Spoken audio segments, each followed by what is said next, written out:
Yes, sir. So, a warm good evening to you all. So, this presentation is about the career opportunities for young engineers.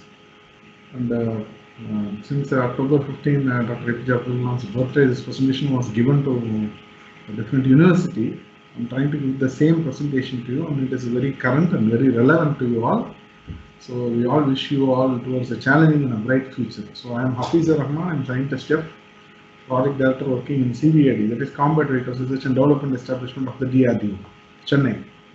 So this presentation is not sufficing just to DRDO. It will also pertain to all the central government establishments like ISRO, Department of Atomic Energy, CSIR, then public sector undertakings, Indian Railways, etc. So it's a collective presentation. Am I audible again?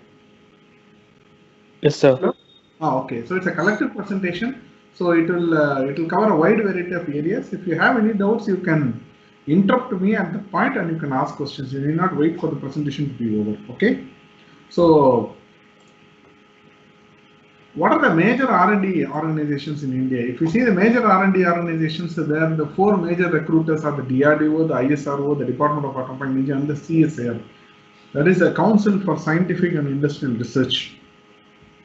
DRDO has around 52 laboratories under it. ISRO has around 30 such establishments. The Department of Atomic Energy around 14 major establishments, and CSIR has close to around 41 establishments. So all these establishments put together are a major recruiter for engineering graduates. So let us come to the first organization, that is the DRDO, the Defense Research and the Development Organization. So how does the career for a DRDO scientist basically start? So as you can see here in this pyramid, this is the pyramidal structure for DRDO. So everybody join as scientist B. So that is the basic grade at which people join. Then you get graded to scientist C, D, E, F. F is where I am sitting here at present. Then you go to scientist G, which is basically a lab director level post. Then OS, that is called outstanding scientist, and distinguished scientist. Distinguished scientist is the highest possible scientific grade that is available in DRDO. One among the distinguished scientists will be made the chairman of DRDO, chairman and secretary Department of Defense R&D. He will also serve as a scientific advisor to the Raksha Mantri. So Dr. APJ Abdul Kalam was one of the distinguished scientists of DRDO. So he was chosen to become a chairman, and then he became principal scientific advisor. So this is the career elevation in DRDO. So in the right hand side of the slide, you can see different years like 3 years, 4 years. This is the level for which you have to take to go from one promotion to the other promotion. For example, it is called a residency period. So as a scientist B, you spend 3 years, then you spend as a scientist C 4 years. This is the highest, this is actually the shortest possible time that you can get a promotion. But for every promotion, you have to attend an interview board, and once you slip it, you have to go for the next year. So these years will keep on increasing. So the faster you achieve, the faster it will go. So for scientist B position, recruitment is based on the GATE qualifying scores. It is only a qualifying score based on which you have a general shortlisting. Vacancy will be based on the number of vacancy will be fixed. For example, you have around 300 vacancies. Almost 1:6, that is 1,800 candidates will be called for an interview. In the 2021, a major recruitment of almost 450 of scientists Bs are expected across different streams, especially mechanical, electrical, electronics, computer science, IT, then metallurgy, etc. So what is the pay scale of a DRDO scientist? As you can see here in this slide, there is a small red color box in which you have a number called 56,100. That is the basic pay of a DRDO scientist. What do you mean by pay? Pay consists of different components. You have a basic pay, you have a DNS allowance, you have a transportation allowance, you have your house rent allowance, etc. All these are put together to give a consolidated pay. So what would be the consolidated pay of a DRDO scientist per month? So I made a small calculation for you all. So this is the consolidated pay of a DRDO scientist per month, in which you can see the basic pay is the same value which has been taken from the pay matrix, that is the 7th pay commission, 56,100. You have a DNS allowance of 2,200, a house rent allowance of 15,000, a transportation allowance of 3,200, and you have, since you all come under the new pension scheme, you are given a extra amount called as a GMC, that is government monetary contributions. All put together, the monthly salary will be around 80,618. In addition to it, you also get a professional update allowance of 15,000 per year for publishing papers in research journals. A telephone allowance of 18,000 is given for a year. That is per month up to 1,500 is given, and per month up to around 350 is given for newspapers. So all these are actually given as a per year pay. So put together for a month, the pay will be around 80,618. So the CTC, that is the cost to company of the overall consolidated pay, will come around 10 lakhs, which is actually the highest. Even software companies don't give such a good pay. So please put some attention into this presentation. So as a DRDO scientist, what are the tangibles? What are the intangibles? So as a tangible, there is a good amount of social status and a prestige. This is a separate cadre inside the Indian government. In the Indian government, they have different cadres like the IAS, IPS, IRS. You have a separate cadre called the DRDS. That is the Defense Research and the Development Service. So we all join as a Group A service officer. That is a gazetted officer of the Government of India. Career progression is assured like all Group A service officers, and the pay is same as that of a civil servant. Whatever an IAS, IPS, IFS officer gets, you get the same pay. And in addition to it, you have very good opportunities for higher qualification, be it post-graduation, doctorate, post-doctorates in the premier institutions in India, be it IITs, IISs, etc. One of the DRDO scientists is also posted as the technology advisor to the High Commissioner of India at different places, especially at Moscow, London, and Washington. So these are the three places where technical advisors are appointed by the Government of India, and this post is necessarily given only to a DRDO scientist at the level of F and above. So the opportunities for abroad institutions, you can also do your masters at different universities like the Cranfield University, UK, the Naval War College, Ohio, etc.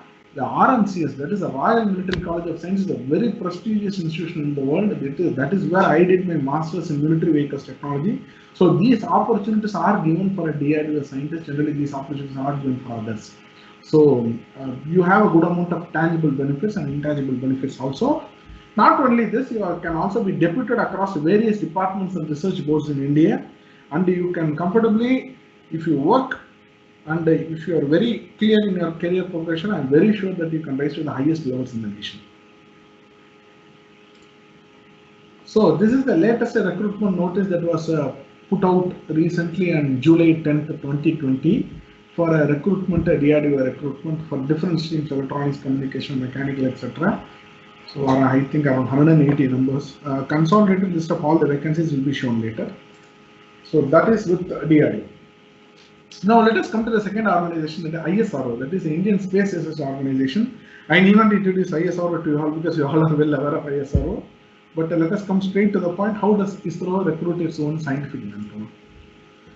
So the annual recruitment happens for the position of scientist engineers. A scientist as a position is given only to DRDO. All other organizations, they have position is called a scientific engineer. It's called scientist engineer, SC.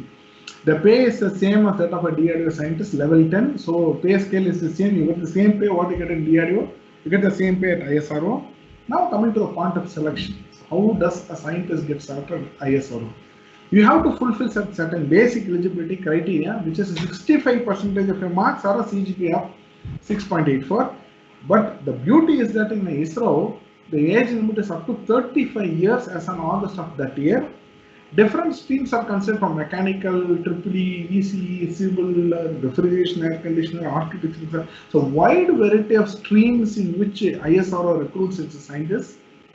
But the final degree certificate has to be the candidate by the August of that year. So what is the question paper pattern for ISRO? You have a total of 80 questions.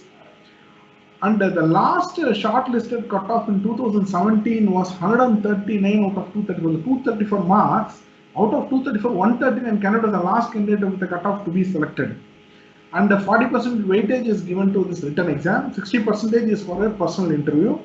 In 2020, the total number of vacancies for ISRO was 327. ISRO does publish its real question papers. What are the question papers that was given in exams?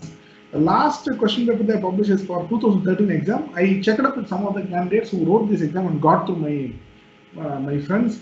What they say is that not much has changed. So the pattern is almost the same. So let me show you one pattern for an electronics question paper, that is ECE. So this is the question paper. So this is the question paper for electronics. If you see, they're given a lot of matched filter responses, and they're asking the answer for that. So this is an easy question paper. So now let us go to the next question paper, that is computer science. So this is not, it is said as a sample question paper, but it's actually not a sample question paper. It is an actual question paper, set A question paper, which is available in the ISRO website. So this is a question paper for computer science. And coming to my own stream, that is mechanical engineering. This is a question paper from mechanical engineering, where you have a lot of questions related to strength of materials, machine design, etc. So that wraps up about ISRO. Now let us come to the DAE, that is the Department of Atomic Energy. So the Department of Atomic Energy basically recruits the scientists under two different streams. Okay, so these two different streams are called OCES and DGFS. So OCES is actually an abbreviation for orientation course for engineering graduates and science postgraduates. And DGFS basically stands for Department of Atomic Energy Graduate Fellowship Scheme. So these are the abbreviations for OCES and DGFS. DGFS is only for masters, people who have done masters in physics. So the OCES is for all engineering graduates. As again, the pay is same as that of a DRDO and ISRO joining will pay, but there is a small difference. Whereas DRDO and ISRO give the full pay as that of scientist B or scientist engineer C when you join in the service. That is not the case with the Department of Atomic Energy. For 1 year, you are put on orientation program with a training pay, that is a stipend of only 20,000. Okay, only after 1 year you start getting the full pay. So how do you get selected into Department of Atomic Energy as a scientist engineer? So the basic eligibility criteria is same as that of ISRO, 60%. Age limit is 31 years and a wide variety of streams. But ISRO actually shortlist people based on either GATE score or written exam. It is purely the candidate's choice. If you feel I can qualify through GATE, you can write GATE and you can get qualified. But if you feel I am good enough for a written exam from the DA, you can go and attend it. But the beauty is that both written exam and GATE is only used for shortlisting. They will not be marked for selection. Selection is purely based on interview. So if you are really good enough, you can get through an interview. Don't believe that getting a 99% in GATE will ensure you a seat or a recruitment at DAE. No, only personal interview. Approximately 200 vacancies was the latest number provided by the Department of Atomic Energy. So this is the latest recruitment notice that was given by DAE somewhere in the month of June. So for more information, you can go into dae.gov.in careers. Now coming to the question paper pattern for Department of Atomic Energy exams. So the total marks is around 100 and you have an exam with a duration of 3 hours. This 100 marks is actually split between general aptitude 15 marks, engineering mathematics 15 marks and a technical, that is a stream of which you try to write the exam, be it mechanical, civil, electrical, electronics, etc. The total number of questions will be 65.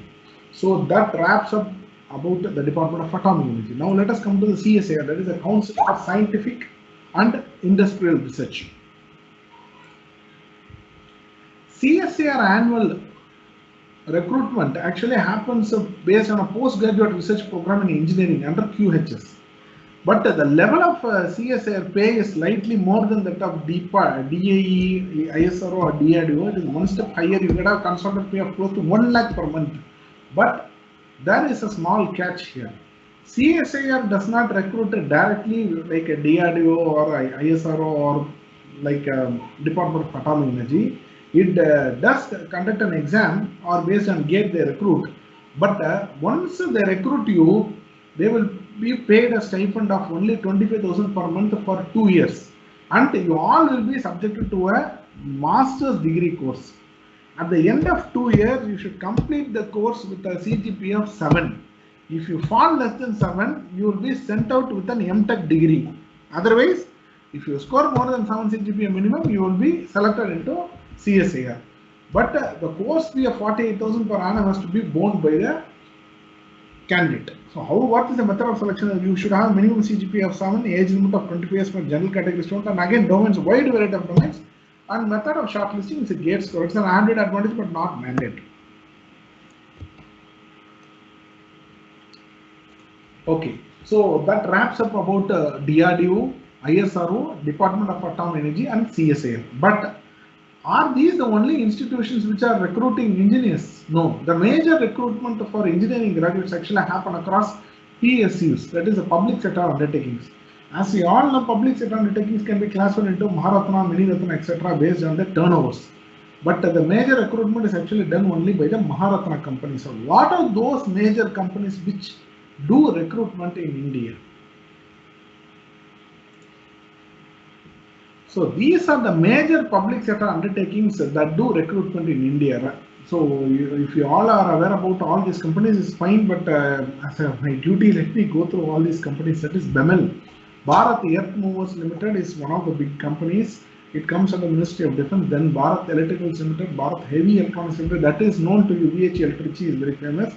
Then BPCL Oil Major, BSNL Telecommunications, CPCL Chennai Petrochemical Corporation, it was called Airswell, the Manali Petrochemical Corporation.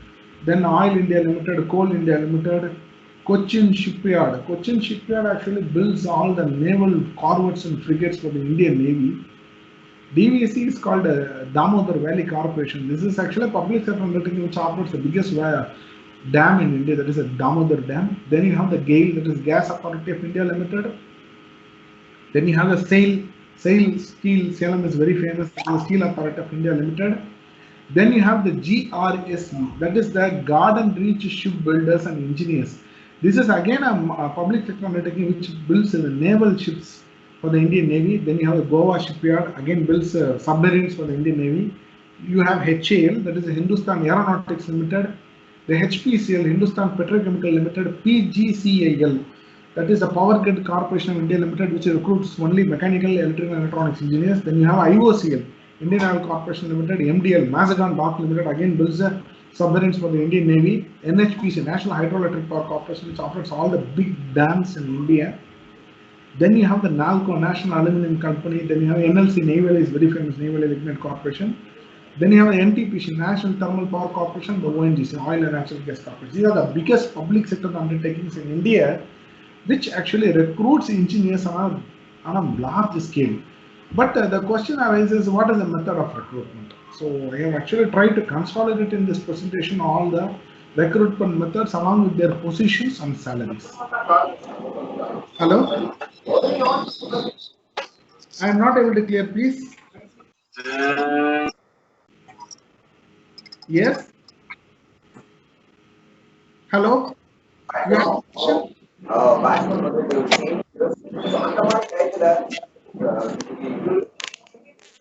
Hello. If you have a question, please type it in the chat. He will answer. Please mute yourself. It's a bit noisy in the background. Thank you. So coming to the recruitment methods, for example, BEML, BEL, BSNL, CPCL, Coal India, Damodar Valley Corporation, GRSE and Goa Shipyard all have their own written test followed by an interview.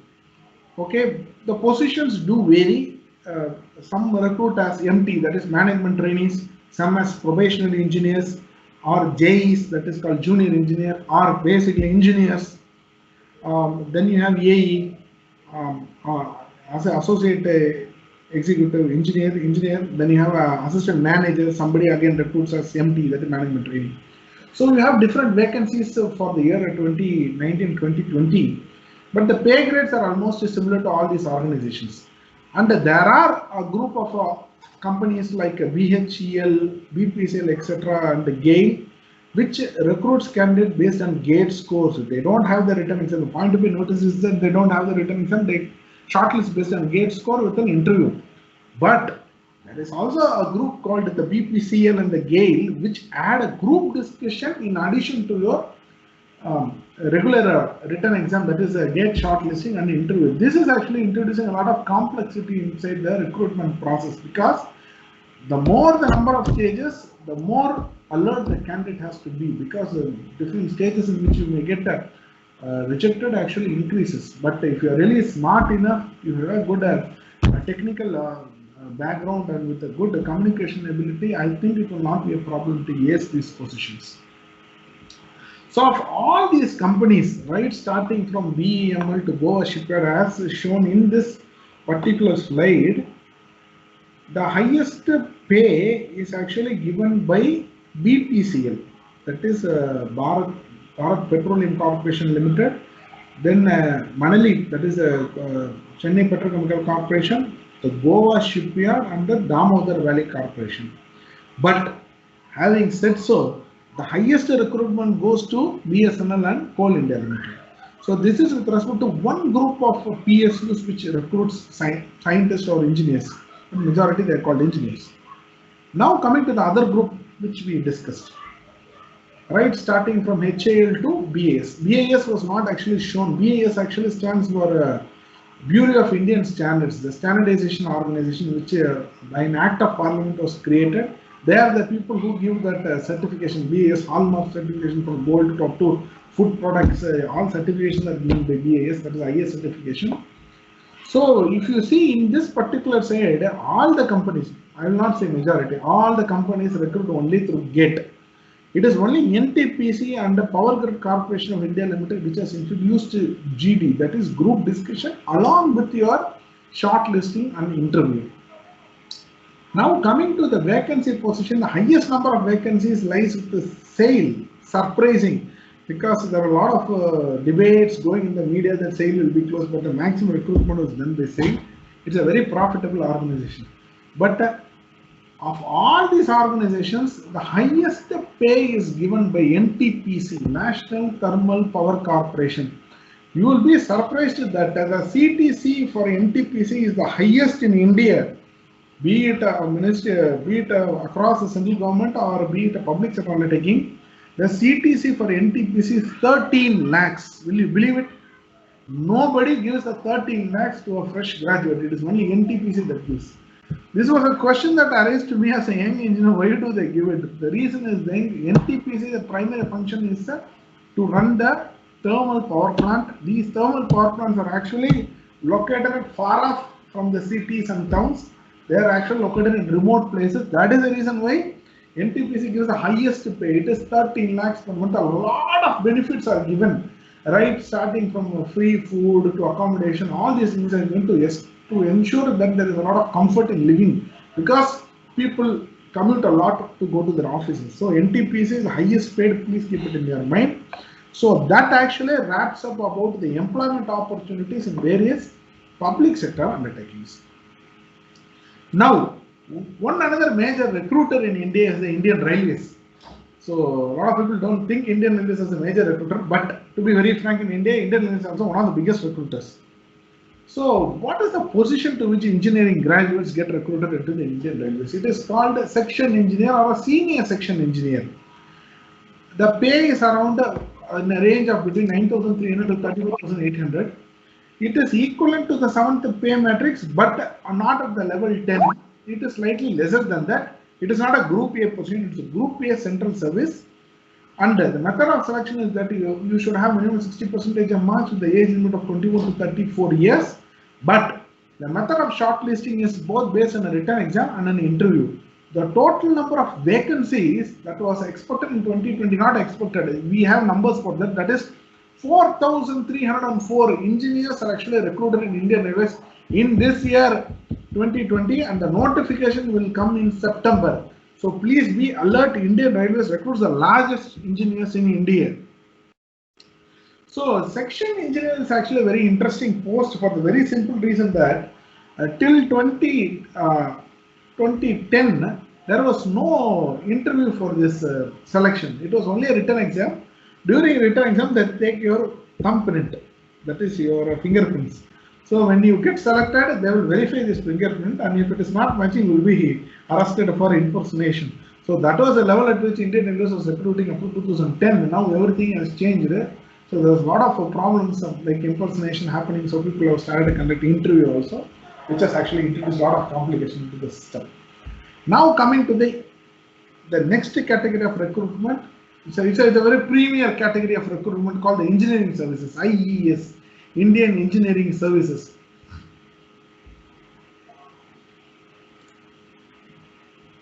So Indian Engineering Services is actually conducted by the UPSC, that is the Union Public Service Commission. It has both Group A as well as Group B posts. In 2020, the notification is for a consolidated vacancy of 495, which includes civil engineering, mechanical engineering, electronics and communication engineering, and EEE, that is electrical and electronics engineering. Okay, coming to the civil engineering, recruitment happens for a different type of post like the IRS, Indian Railway Service of Engineers, Indian Railway Store Service, Central Engineering Service to Indian Skill Development. These are the different type of services for which civil engineering graduates are recruited. Now coming to the mechanical engineering, again Indian Railway Services, coming to the Geological Survey of India, even Indian Defence Service of Engineers, Naval Armaments Courses, Skill Development Service, and Central Power Engineering Services. The different cadres to which each name here is a different cadre. So you will be recruited and you will be distributed in along all these posts. Now coming to the next, electrical engineering. In electrical engineering, again railways, Central Electrical and Mechanical Engineers, Defence Services, Central Power Engineering Services. So the different category of recruitment happening for electrical engineering.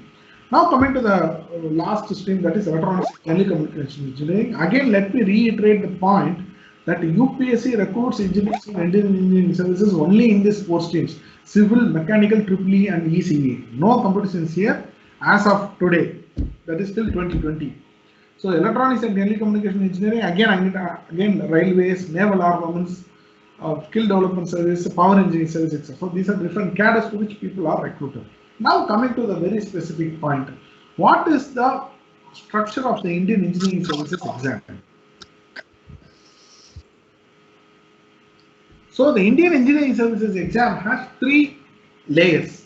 You have a preliminary examination, that is basically an objective type paper for the selection of the candidates for the main examination. So only when you get selected in the preliminary examination, you go for your main examination, that is stage 2. So the main examination is a conventional type of examination, and finally you have an interview. Okay, so first you have to clear the preliminary examination, only then you will be allowed to the main examination, but marking will be based on the preliminary, main, and personality, that is the interview. So basically, if you see the preliminary examination, what is the methodology for the preliminary examination, we will discuss. So all these questions are negatively marked. That is a very important point here to be taken for IES. It is a negatively marked exam where there are 4 alternatives for answers for each question. Each question for which you have a wrong answer will be given a 1/3 of mark, that is minus 0.33 will be deducted as penalty. Okay, so these are the different modalities of IES. Now let us come to the question paper pattern. So the preliminary examination for either civil, mechanical, electronics is all the same.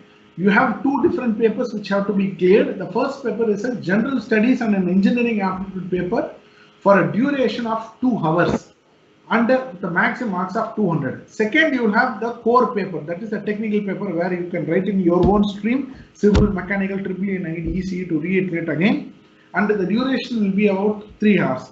So put together you have a 5 hours examination with 500 marks. You have to clear with a minimum cutoff, which will be decided based on the appropriate reservations that will apply for general category, for OBC, for SC, ST, EWS, etc. So based on this, a cutoff will be given, and if you cross this cutoff, you are eligible to appear for a mains examination.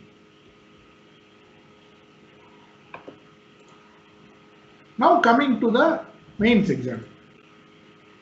In the mains exam, it is basically a descriptive type of examination. In the descriptive type of examination, we will have 2 engineering papers, paper 1 and paper 2 of a 3 hours duration each. and the maximum marks will be around 300. So put together a total of 600 marks. So it is actually a very difficult exam, IES, for the reason that you require a lot of endurance. Both these papers will be conducted in the same day.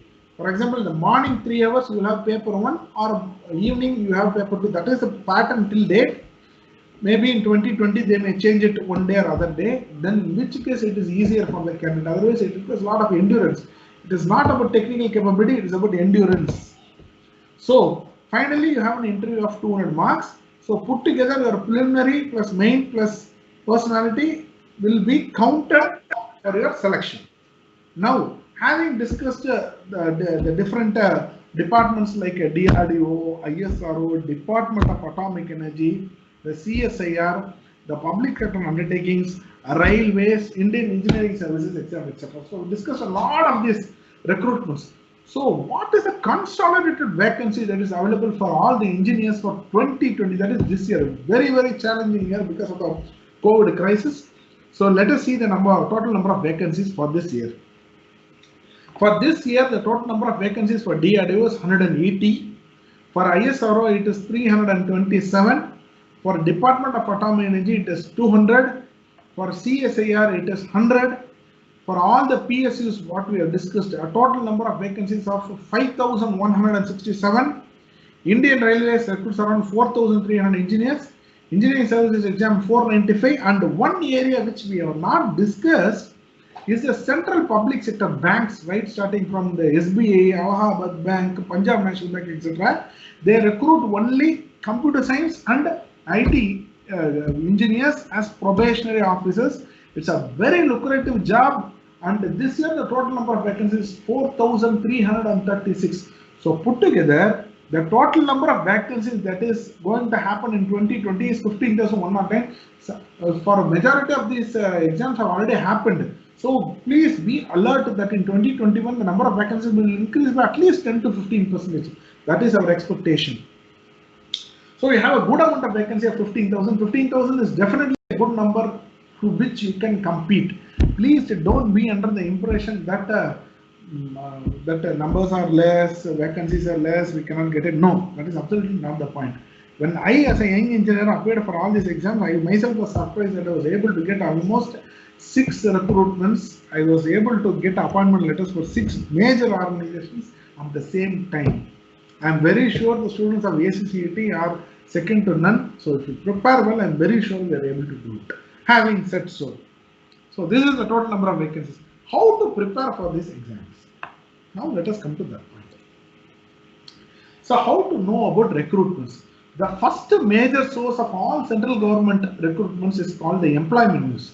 Employment news of the government of India. It is actually an employment news is an organization that is run by the government of India. It actually publishes a paper called employment news, which is I think around 5 to 10 rupees. It will come every month, in which all advertisements are published.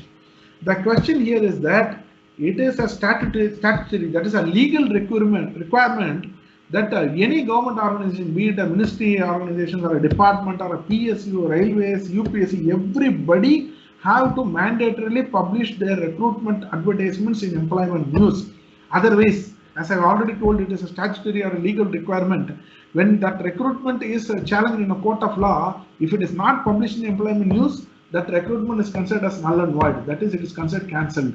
So it is a mandatory requirement. Now coming to the point, employment news. Sir, some student from a rural area may say, sir, I am coming from a village background where people don't put these newspapers. No problem at all. Nowadays, employment news, I think an app has also been launched. If you don't have an app, you go to the website. If you subscribe or register yourself in the website, every month you get a SMS from these people, or if there is a major recruitment, immediately an SMS or a mail will come to your mailbox.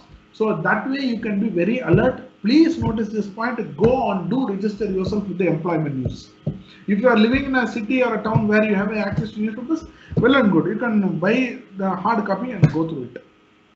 Now, there are certain websites where you can browse regularly for advertisements. For example, there is something called the central government websites are available. Not individual websites. I'm not talking about the ministry. There are some recruitment websites which actually consolidate all these vacancies and they provide. So if you have the habit of browsing regularly, that is also a good area in which you can have a look.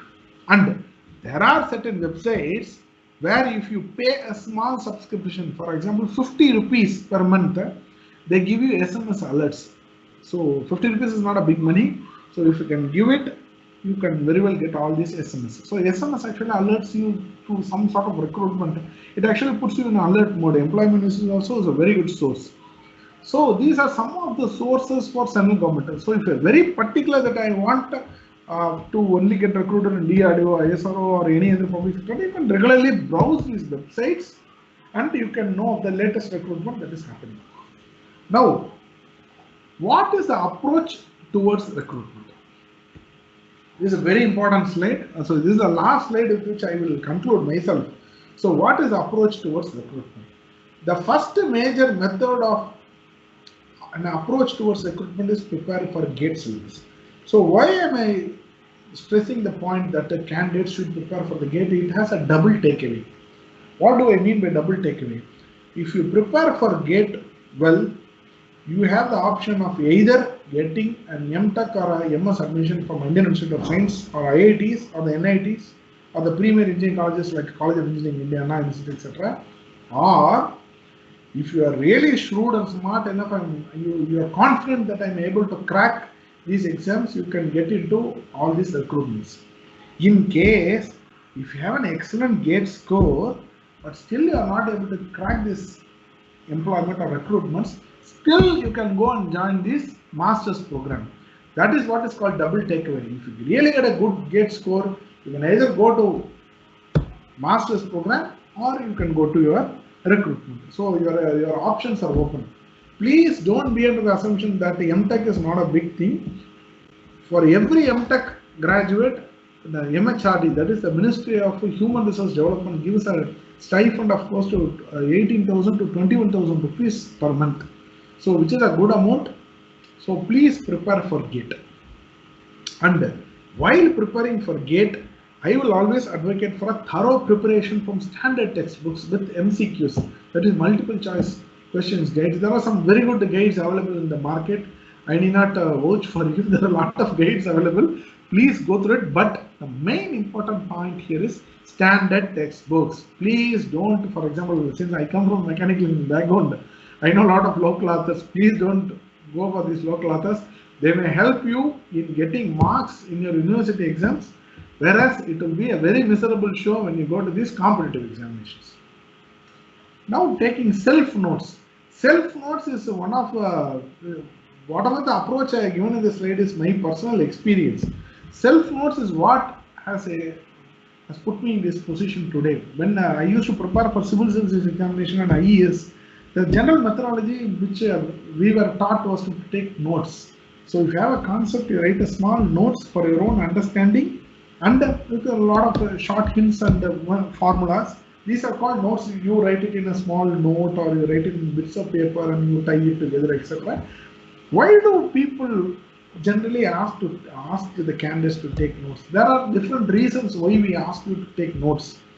The first reason is that when you write a note in a small sheet of paper, it means that you have developed a clarity in the concept. So now you are very clear what you are writing. Point number one. The second point is that when you start writing something, it gets memorized in your memory. So once you write anything, it stays in a memory for a longer time rather than just reading something. That is proven. I may not vouch for that. There are a lot of research that has happened. Third and the most important point why I say you please take notes is a very simple reason that at the day of cracking, you have an exam at the day, every candidate's blood pressure will increase on the day because there's a huge amount of technical as well as non-technical things that have to be revised. So revising in 1 or 2 hours is not possible. In which case, if you have these notes, it is very easy for the candidate to revise.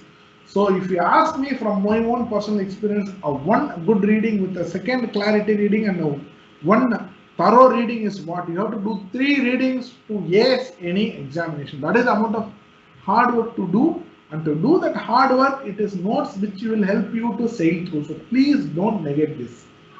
And the fourth important point is previous gate question papers and practice.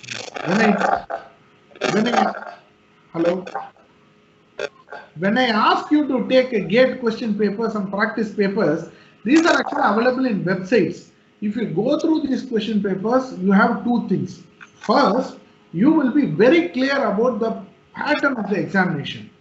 The second is that it will actually tell you where you are with respect to the examination. So when you go through these question papers and you are able to attend these questions, you know what is the level at which we are present. So these are the areas in which I have to hone my skills. So please go through gate question papers. These are freely available in websites. If you feel that the academic pressure as a student, or I do a part-time job for somebody who has completed his engineering, so I really don't have time, that much amount of time to go through this. If you have such a problem, some solutions are available for that. For example, there are a lot of academies which offer coaching classes in the weekends around Saturday, Sunday. So I am very sure that any candidate can spare almost 4 hours to 8 hours in a week. If you are able to do it and you are very meticulous in your preparation, I think it is possible. One such example is the Time Academy is actually giving coaching. There is a lot of other academies like the Career Success, etc. These academies do give coaching. Please again, let me reiterate, I am not telling that you have to go and join in this academy. That is purely your choice. I have not gone to any academy. I only prepared for GATE. I got a very good percentile of 98. That actually helped me to get through all these examinations. But having said so, if you have time, prepare from standard textbooks. If you don't have time, please go to these coaching classes if you have the facility. Now,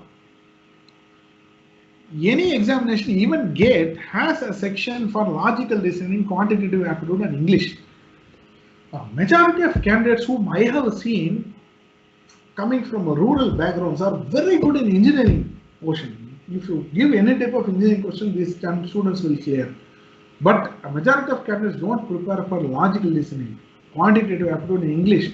It is this area which pulls on these candidates. So what I will suggest you is that logical listening, quantitative aptitude, English is it's an area which is an area of concern. Please put a lot of focus on these areas, because if you see, all these recruitments are very tricky in nature. They will have two sections, part A and part B, any question paper. Part B will be technical, but part A is a general thing where you will have current affairs, logical reasoning, quantitative aptitude, etc. So if you are very good in engineering, you hit 100% and still you are not able to clear the cutoff for the section A, you will be rejected. So why putting yourself in such a problem? So please prepare for logical reasoning, quantitative aptitude, and English.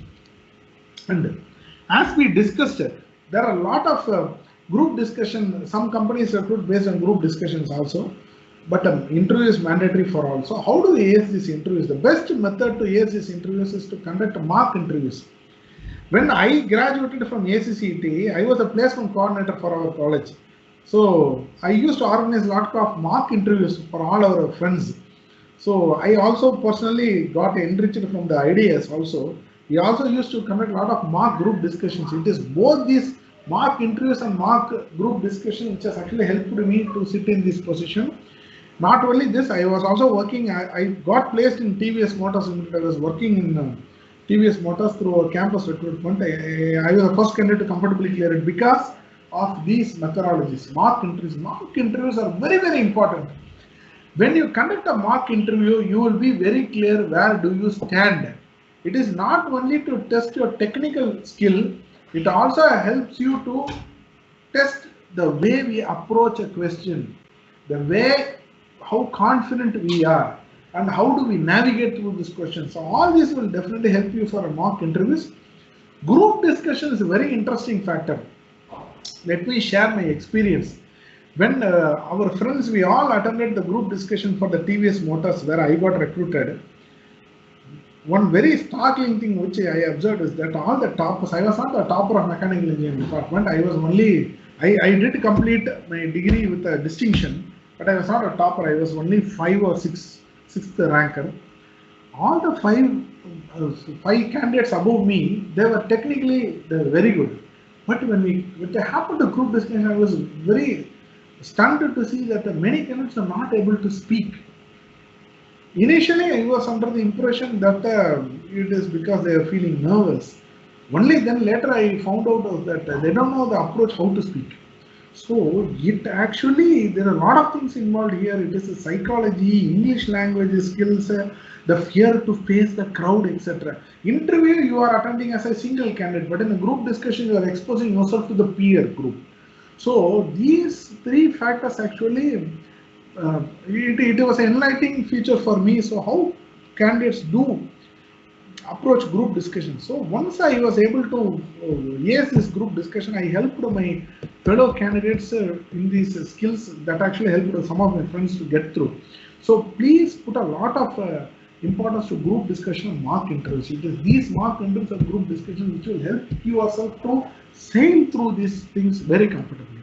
And finally, the last part is current affairs.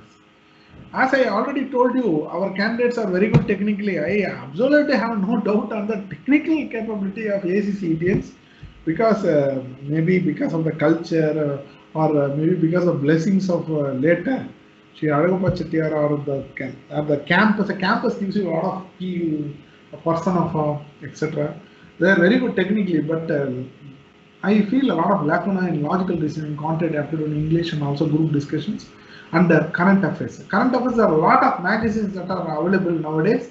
Again, a lot of apps are also available. If you go through these apps and websites, I am very sure that you will clear these exams. So that actually brings us to the end of this presentation on career opportunities for young engineers. So thank you. Now it is open for questions. If you have any question, please ask me. I will be very happy to answer your questions. Are there any questions?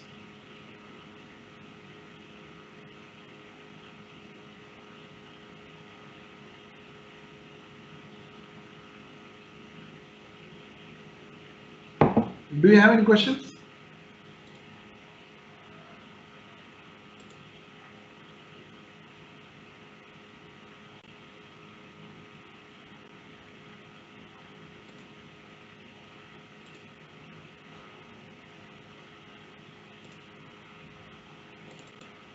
Good evening, sir. Good evening. Sir, I am now studying third year. Third year. Third year. Which Third stream? year mechanical engineering. Very good. Very good. What is your question? How did I get job in ISRO, sir? As I already told you. Yeah, tell me. தமிழே விட பேசுங்க ஒன்றும் problem இல்ல சொல்லுங்க. நான் எந்த மாதிரி preparations பண்ணனா அங்க ஜாப் கிடைக்கிறதுக்கு யூஸ்ஃபுல்லா இருக்கும் இப்ப இருந்து இப்ப தேர்ட் இயர் படிச்சிட்டு இருக்கேன். தேர்ட் இயர் இப்ப எந்த செமஸ்டர்ல 6th 7th சாரி எந்த செமஸ்டர்ல இருக்கீங்க? 5th செம்ல இருக்கேன். ஓகே. See, mechanical engineering பொறுத்த வரைக்கும் I can talk with expertise because it is my stream. The majority, the major areas where will be tested is the strength of materials, machine design, thermodynamics, thermal engineering, heat and mass transfer, production technology, production engineering, then power plant engineering, then metallurgy. இதெல்லாம் தான் areas where mechanical engineering will be tested. And these areasல எந்தெல்லாம் subject இது வரைக்கும் நீங்க படிச்சிருக்கீங்க? SOM machine design வந்து இப்ப படிச்சிட்டு இருக்கோம். நான் என்ன சொல்றேன்னா எல்லா சப்ஜெக்ட்டும் உங்களுக்கு இன்னும் வரல. பட் நீங்க படிச்ச சப்ஜெக்ட்ல தெர்மோடைனமிக்ஸ் படிச்சிருப்பீங்க, தெர்மல் இன்ஜினியரிங் படிச்சிருப்பீங்க, ஸ்ட்ரென்த் ஆஃப் மெட்டீரியல்ஸ் படிச்சிருப்பீங்க. இந்த பர்టిక్యులர் சப்ஜெக்ட்டுக்கு ஸ்டாண்டர்ட் டெக்ஸ்ட் புக்ஸ் இருக்கு. For example thermodynamics you have PK Nag. PK Nag தான் standard text book.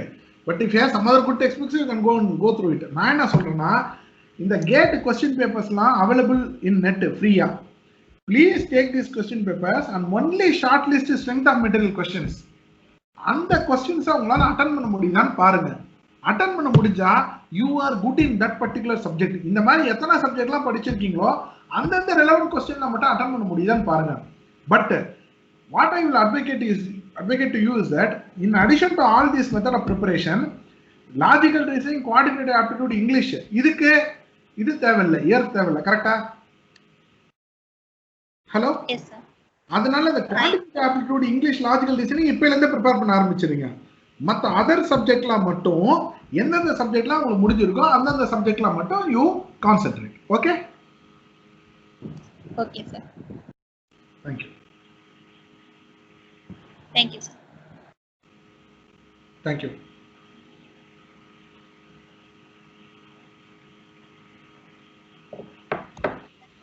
Any more questions?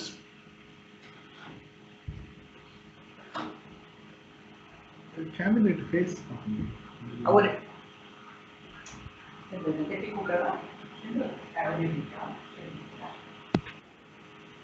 Any questions? Hello, sir. Tell me.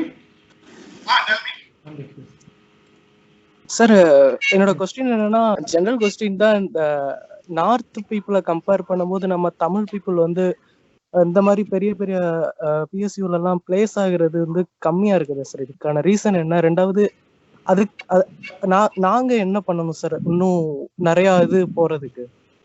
அதாவது your name?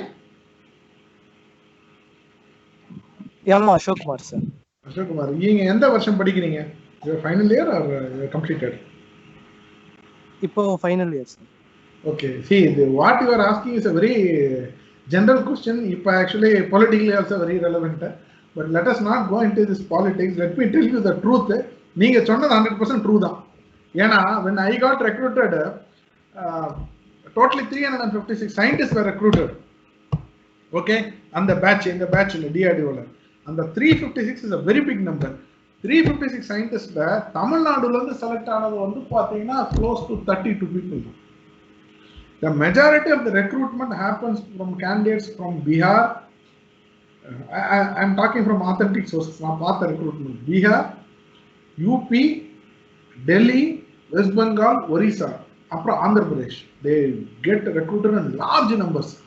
Tamil Nadu, Kerala, Karnataka are ரொம்ப கம்மி. Reason வந்து there is twofold reasons.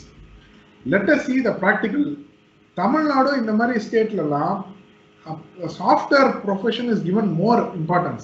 So the number of candidates attending GATE or any such competitive examination is very less. It is not because of awareness level. That is a wrong impression. Tamil Nadu விட ஒரு அவேரான ஸ்டேட்டோ ஒரு அவேரான தமிழ் மக்களை விட ரொம்ப அவேரான பீப்புளை நான் பார்த்ததில்லை. They are very clever and very people with very clear thought process. Since because we give a lot of importance to software field, a lot of people don't come here. But that is reason number one. The reason number two is that if you see the North Indian candidates or any other candidate, they spend lot of years sitting in their house or joining some academy only for writing examination. Degree முடிச்சிட்டு 4 to 5 வருஷம் வரைக்கும் they only prepare for these exams. But in Tamil Nadu, ஒரு candidate engineering முடிச்சிட்டு 5 வருஷம் வீட்டில் உட்காந்து நான் prepare பண்ணேன்னு இறங்கினா the psychological pressure will be too much which he cannot handle. So it is also partly the society oriented problem. It is our culture. நம்ம culture என்னன்னா இன்ஜினியரிங் முடிக்கணும், இமிடியேட்டா ஒரு எம்என்சியில் பிளேஸ் ஆயிடணும். So here people don't have that much amount of patience. அதே மாதிரி சொசைட்டியை face பண்ண முடியாது. பேரண்ட்ஸ் மேலே தப்பு இல்லை, சொசைட்டியை ஃபேஸ் பண்ண முடியாது. எங்கே போனாலும் பையன் என்ன பண்ணுறான், பொண்ணு என்ன பண்ணுறான்னு கேட்டுனே இருப்பாங்க வேலை இல்லாமல். So it actually puts a lot of psychological pressure on the people. So that is actually the main reason why they do it. Third important reason is awareness. A lot of people like us have to come and educate candidates like you. Actually, mistake partly lies on our side also. I think if all these three can be solved, I am very sure that in one of Dr. Kalam's discussion with us in DRDO, he used to tell there were times when people used to go to Delhi, they were stunned because எங்க திரும்பினாலும் ஒரு தமிழ் நேமா இருக்குமா. ஒரு Raghavan IAS, Ramachandran, Krishnan, கருப்பண்ணி எங்க பார்த்தாலும் தமிழ் ஆளுங்க இருந்தாங்களாம். அந்த மாதிரி இருந்த ஒரு டைம் போயிட்டு இன்னைக்கு எங்க பார்த்தாலும் you have only Sharma, Saxena, Oriya candidate, West Bengal. I am not finding fault with people. They are competitive. I do understand their skills. But நம்மளோட லெவல் குறைஞ்சு போனதுக்கு we are also partly reason for that. Now these type of interactions I believe will help you to take the next step forward. We are there for you. Any doubt you can contact me and my wife, who is actually a very active member in these groups. If you have any doubts, we can very well come and help you. So we are there for you. As a ACC10, you can always bank us. Okay? Thank you. Have I answered your question, Ashok? Hello? Yes, sir. Okay, sir. Oh, okay.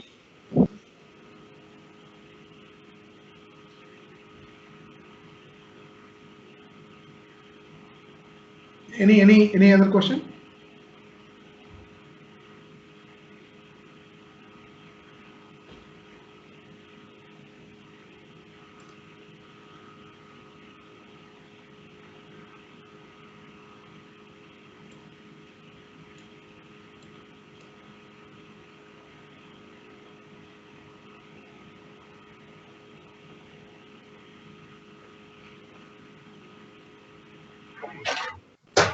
Any more questions?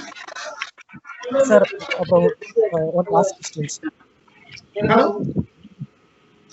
Sir, one last question, sir.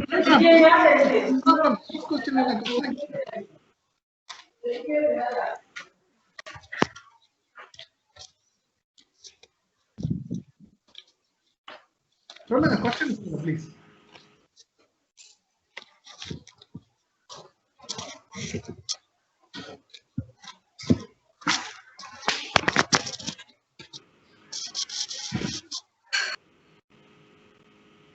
Please, question சொல்லுங்க please.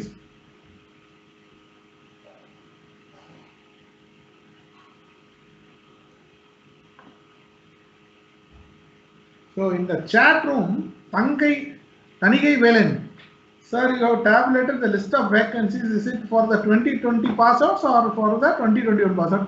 It is applicable for both. So 2020 people already have a degree certificate. 2020 people can write the examination. During time of interview, you can produce a certificate. So that is not an issue. Okay? So I think I have answered your question. So sir, what is the reason compared to North Tamil? They already answered panniyachu. Chat Papa, please explain about pay. Pay, I think I have already answered you. Okay, whatever in the chat room, what else we have?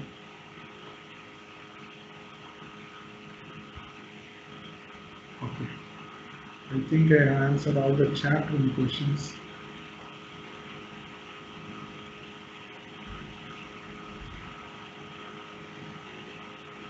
So 3 people are typing. Let us see what they're typing. Okay.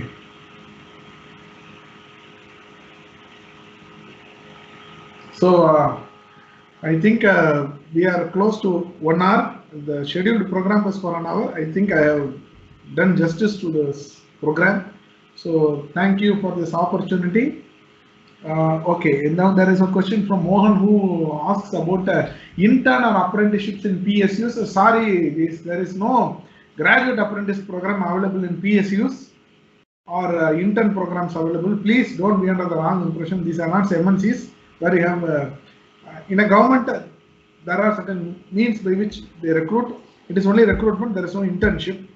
If at all somebody says there is internship in PSUs and governments, please be aware, they may not be true. There will be some scams. So there is no apprenticeship, graduate apprenticeship. Apprenticeship is available for ITA under the Apprenticeship Act. It does not cover graduate engineers. This year, in 2020, based on the COVID 2019 issue, the government of India under our Honorable Prime Minister has taken a decision that the graduate engineers should also be made apprentice with a good amount of pay. So some program is being launched. Since that is what we came to know from our own ministry interactions. So it is going to come very soon, maybe in a month or 2. Prime PM may launch this program. A good amount of interns or apprentices are going to be recruited directly in the government, which may be extended to PSUs later. So it is a good question. So please be alert, something is there. So I think I have answered your question.